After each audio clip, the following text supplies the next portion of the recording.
بسم الله الرحمن الرحيم طلب العلم فريضة على كل مسلم ومسلمة. Avant l'islam, il y avait beaucoup de croyances concernant les étoiles. Beaucoup de croyances concernant, beaucoup de fausses croyances concernant les étoiles.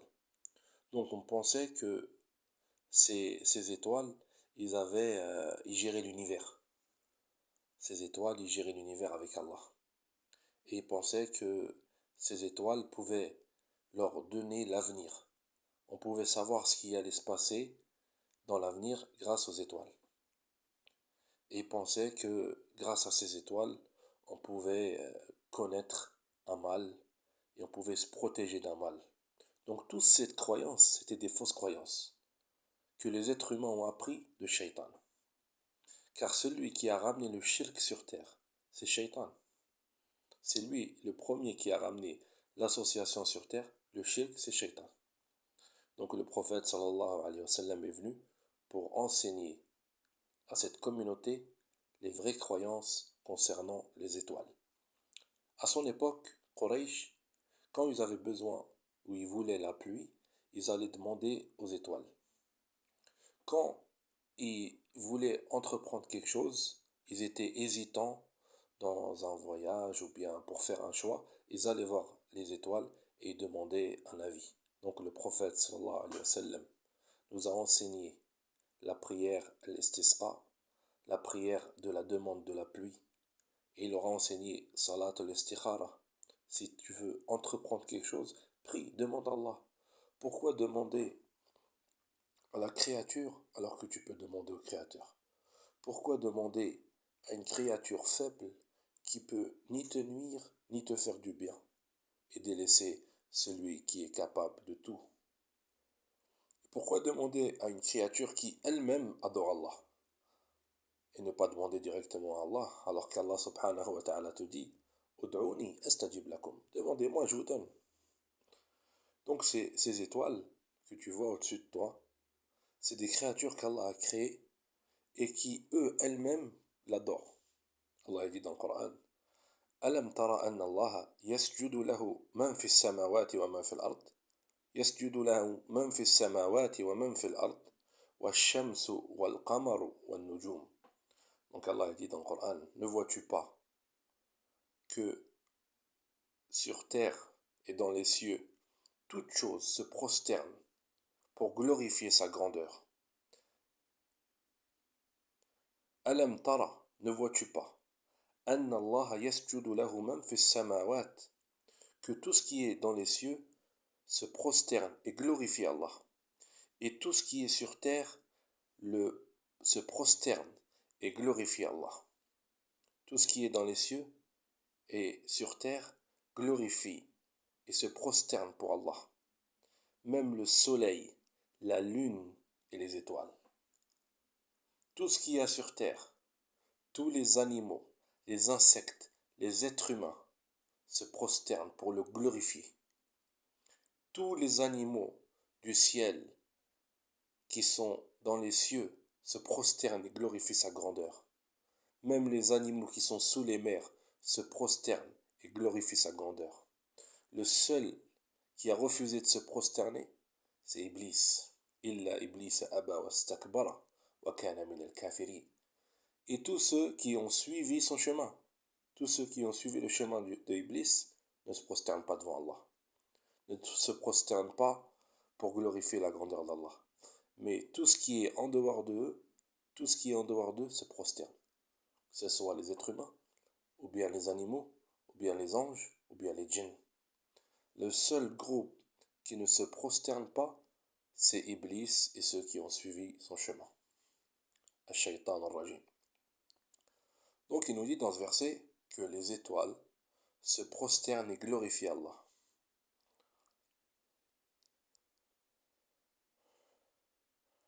Et Allah subhanahu wa ta'ala a créé les étoiles pour trois choses. Pour seulement trois choses. Donc tout ce qui va être en dehors de ces trois choses, sache que c'est une fausse croyance. Sache que c'est un mensonge. Si tu crois que les étoiles peuvent t'aider, ou bien peuvent t'exaucer tes vœux, ou bien les étoiles te voient, ou bien les étoiles te protègent, ou bien les étoiles peuvent te faire du mal, ou bien elles pourront te donner l'avenir, tout ça, ça fait partie de Al-Khurafat. C'est un mensonge.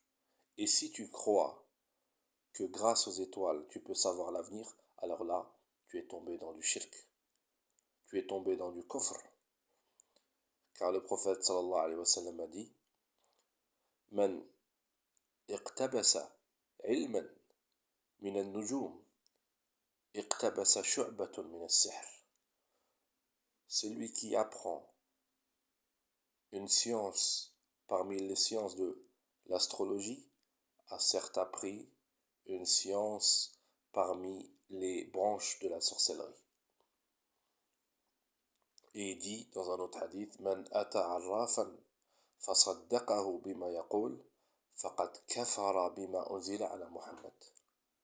Donc tout ce qui est astrologie, signe d'astrologie, tu n'as pas le droit de lire. Tu n'as pas le droit de lire car c'est que du mensonge. Personne peut te dire l'avenir. Personne peut te dire ce qui va se passer demain. Le seul qui connaît ce qui va se passer demain, c'est Allah. Et sache que ton destin est écrit.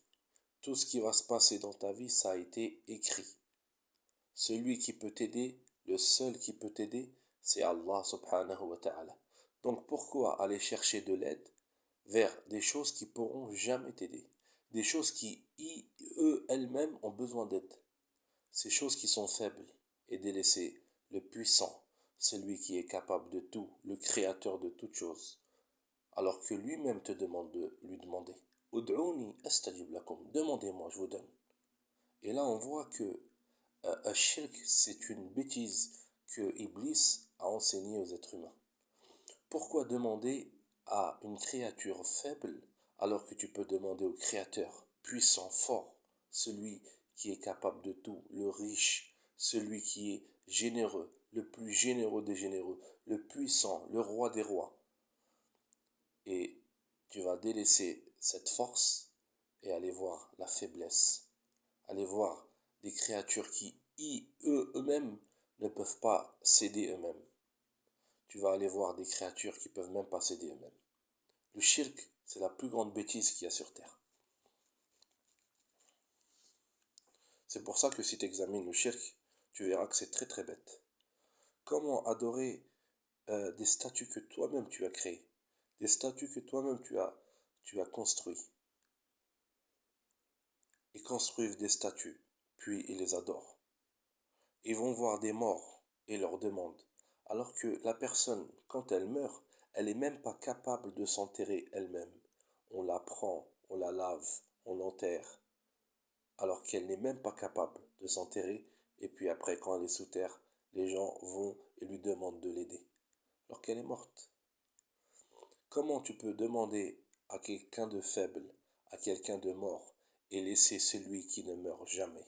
Al-Hayyu alladhi la yamut. Celui qui était là alors qu'il n'y avait personne sur terre. Celui qui sera là alors qu'il n'y aura personne sur terre. Tu vas délaisser la demande d'Allah et tu vas aller voir des gens faibles, des gens qui sont incapables. Donc les étoiles ont été créées pour trois choses. Kama ja'a an Qatada fi Sahih al-Bukhari. Donc Qatada, c'était un élève de Anas ibn Malik. C'était parmi les tabi'in. Il a étudié avec Anas ibn Malik, avec Hassan al-Basri. C'était parmi les plus grands savants de son époque. Il nous dit خلق الله السماء لثلاثة أمور خلق الله النجوم لثلاثة أمور. Donc Allah a créé les étoiles pour trois choses. Premièrement, زينة السماء. Les étoiles ont été créées pour embellir le ciel. Allah dit dans le Coran وَلَقَدْ زَيَّنَّا السَّمَاءَ الدُّنْيَا بِمَصَابِيحَ وَجَعَلْنَاهَا رُجُومًا لِلشَّيَاطِينِ. Donc Allah nous dit, nous avons certes créé les étoiles pour embellir le ciel, pour décorer le ciel. وَجَعَلْنَاهَا رُجُومًا لِلشَّيَاطِينِ. Et pour lapider les démons, les diables qui voudront sortir de leurs limites. Car toute personne qui ose sortir des limites du ciel, alors les anges le lapideront. Comme Allah dit dans le Coran, dans Surat Ar-Rahman, قُلْ يَا مَعْشَرَ الْجِنِّ وَالْإِنسِ إن استطعتم أن تنفذوا من أقطار السماوات والأرض فانفذوا لا تنفذون إلا بسلطان فبأي آلاء ربكما تكذبان يرسل عليكما شواظ من نار ونحاس فلا تنتصران فبأي آلاء ربكما تكذبان. Donc Allah il nous dit dans ce verset, ô vous les hommes et les djinns, si vous êtes capables de sortir des limites du ciel et de la terre, alors allez-y. Vous ne pourrez sortir sans que les anges vous lapideront. Donc ça, c'est une menace qu'Allah subhanahu wa ta'ala a fait à ses serviteurs. Donc, les étoiles ont été créées pour embellir le ciel, pour lapider les diables et, en troisièmement, pour guider les gens sur terre et dans les mers. Allah dit dans le Coran, وهو الذي جعل لكم النجوم لتهتدوا بها في ظلمات البر والبحر. Donc, Allah dit, وهو الذي جعل, c'est lui qui a créé les étoiles pour vous orienter sur terre et dans les mers. À l'époque du prophète sallallahu alayhi wa sallam, il n'y avait pas de boussole. Il n'y avait ni boussole, ni montre, ni électricité. Donc, les gens, quand ils voyageaient la nuit, ils ne pouvaient pas voir, ils ne pouvaient pas s'orienter. Donc, Allah subhanahu wa ta'ala, il les a aidés, il leur a facilité avec les étoiles. Par contre, avec les étoiles, ils peuvent savoir le nord. Comme par exemple avec l'étoile polaire, tu peux savoir le nord. Pour les bergers, ils peuvent savoir quand est-ce que la nuit va tomber, avec l'étoile qu'on appelle l'étoile du berger. L'étoile du berger, c'est la première étoile qui brille dans le ciel. Quand les bergers ils voient cette étoile, ils savent que c'est l'heure de faire entrer les troupeaux qui arrivent à faire nuit. Donc ces bergers, comment ils savent? Avec ces étoiles. En mer, ils peuvent connaître le nord avec certaines étoiles. Ils peuvent connaître les saisons avec certaines étoiles. Donc, pour s'orienter, c'est permis d'utiliser les étoiles. S'orienter pour savoir les directions, pour savoir les saisons. Dans ces cas-là, il est permis d'utiliser les étoiles, car il n'y a aucune croyance en utilisant ces étoiles. Donc, il n'y a pas de croyance derrière ça, c'est tout à fait permis, et c'est la sagesse pour laquelle Allah les a créés.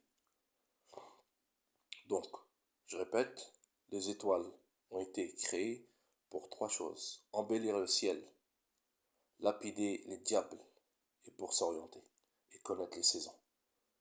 En dehors de ces trois choses, c'est que du mensonge. C'est que du mensonge. Et celui qui veut plus de détails, il regarde Fath al-Bari, min Sahih al-Bukhari, l'imam Ibn Hajar. وقل رب زدني علما